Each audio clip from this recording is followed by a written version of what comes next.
Hi customer வந்து ரேண்டமாக சில டிசைன்ஸ்லாம் அனுப்ப சொல்லியிருந்தாங்க. அண்ட் என் பையனுக்கு 7th பர்த்டே. ஸோ அது பேஸ்டாக ஏதாவது அனுப்புங்கன்னு சொல்லியிருந்தாங்க. நான் மிக்ஸ்டாக நிறைய டிசைன்ஸ் வந்து அனுப்பியிருந்தேன். பட் அவங்க சூஸ் பண்ணது சோனிக் டிசைன். அதில் தாங்க பெரிய ட்விஸ்ட் இருக்குன்னு எண்டில் சொல்கிறேன். நான் செலக்ட் பண்ண தீமை அப்படியே ரிப்ளிகேட் பண்ண சொல்லியிருந்தாங்க. ஸோ நம்மளும் எப்பயும் போல் அப்படியே பண்ண ஸ்டார்ட் பண்ணியாச்சு.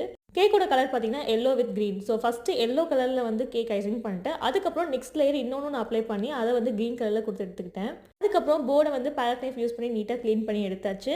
இந்த கேக்கில் ஒரு ஹாப்பியான விஷயம் என்னன்னா ஃபாண்டன்ட் வந்து ரொம்ப கம்மியாக தான் மினிமமாக யூஸ் பண்ணியிருக்கேன். ஸோ சோனிக்கை வந்து நான் பிரிண்ட் எடுத்துட்டேன். அதை வந்து கேக்கோட ஃப்ரண்ட் சைடில் நான் ப்ளேஸ் பண்ணிட்டேன். சைடில் ஒரு குட்டி ஃபேஸஸ் இருந்துச்சு, அதையும் வந்து ப்ளேஸ் பண்ணிட்டேன். 7th birthday. ஸோ 7ஐயும் கட் பண்ணி நீட்டாக டாப்பில் ப்ளேஸ் பண்ணியாச்சு.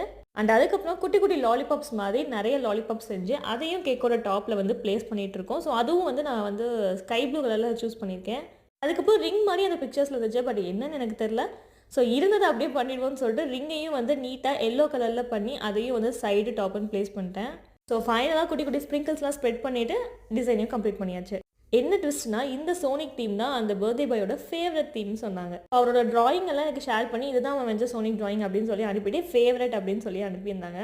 இந்த தீம் ஒர்க் எப்படின்னு சொல்லி மறக்காம கமெண்ட் பண்ணிட்டு நம்ம சேனலை அப்படியே சப்ஸ்கிரைப் பண்ணிக்கோங்க. நெக்ஸ்ட் வீடியோவில் பார்க்கலாம். பை.